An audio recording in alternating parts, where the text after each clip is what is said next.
Lola. Hi, baby. You know you're not supposed to be on the back of the couch. All right, she's not supposed to be on the back of the couch, but it's Lola. She gets to be on the back of the couch. She's got me wrapped around her little finger. Not that she has fingers, but despite all of the shit that I've been through on this app over the last year and a half or so, I've made some actual friends on this app, and Wednesday I had the opportunity to interview one of them for my podcast Hawk Droppings, and it was such an outstanding conversation, and it's such a great episode. My guest was Tennessee Brando, and because one of the things that I try to learn about as much as I can, because I live where I live in the Bay Area, I try to talk to people who are politically very progressive, very on the left, who live in red states. And I try to understand the challenges that go along with that.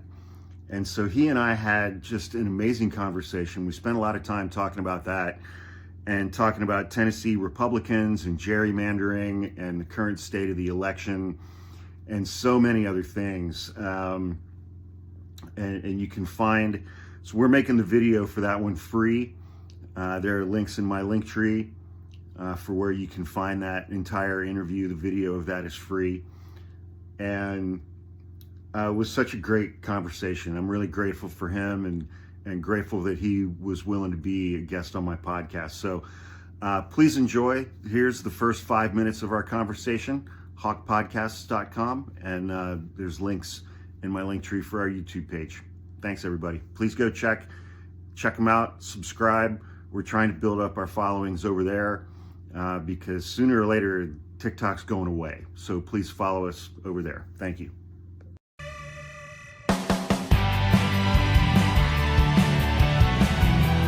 All right, everybody. Thanks for tuning in to another episode of Hawk Droppings. I'm your host, Hawk.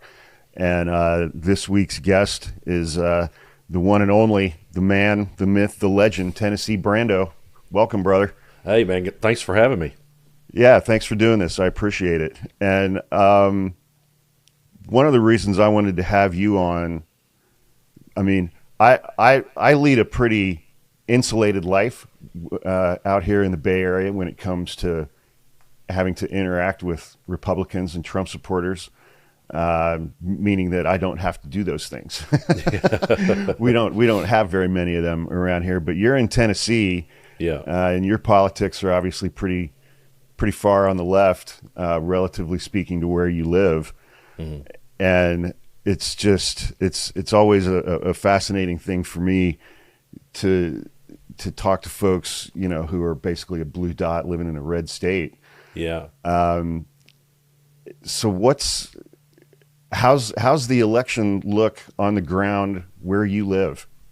Well, I'm not going to sit here and think that Tennessee's going to be turning blue anytime soon. We're definitely a blood red state, and it is. I visited back last March, April there in California. We got to meet and hang out, and when we were sitting in the bar together, and you were talking politics as loud as you were talking, I was sitting there in the back. I was sitting there. If you'll notice, I started looking over my shoulder because I was like, "Wait," because had you done that in a bar back home, it would have been a completely different reaction to the people around us.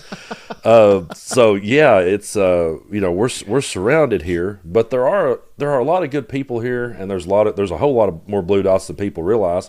I think a lot of them are simply afraid to speak up. I think a lot of them are kind of afraid to put the signs in their yard, although we saw a few. I think a lot of people fear putting signs in their yard or being too outspoken about it. But we have, the Tennessee three here. We had Gloria Johnson, and she's running against Marsha Blackburn for Senate. We have Justin Jones and Justin Pearson. They're all great voices. And we're starting to see a little bit of a movement starting here, people that are just so tired of the rhetoric. And what I tell people that aren't from Tennessee is if you've read or studied anything about Project 2025 and you want to know what it's about, just look at Tennessee. It's already on display here. And that is what would be around the country if it was to ever be implemented. You just rattled off like the first four line items that I have on my notes. um, well, yeah. I mean, let's start with talking about. I mean, I so the Tennessee Three, for people who are unfamiliar, they were three state legislatures. One is a white woman who's on a Democrat, and two young black men who are Democrats. And I think it was during a debate over a gun bill. They raised a bit of a ruckus, and the two young black men got expelled. Yeah. Not just removed from the room; they got expelled from the Tennessee State House by Republicans. They're back in now, correct? Yeah, they are. So when that was happening, that was the first time that I had ever started learning about or done some reading about the current iteration of Tennessee state government and the state legislature, very heavily dominated by Republicans, incredibly gerrymandered, and I just remember at the time thinking like, oh, this is what they're talking about when they talk about having an authoritarian governing body. They're doing that now in Tennessee. Yeah. And I think that was the first time that I realized, like with congressional seats in Tennessee, I looked at how they had split up the city of Nashville, which is obviously a pretty blue city.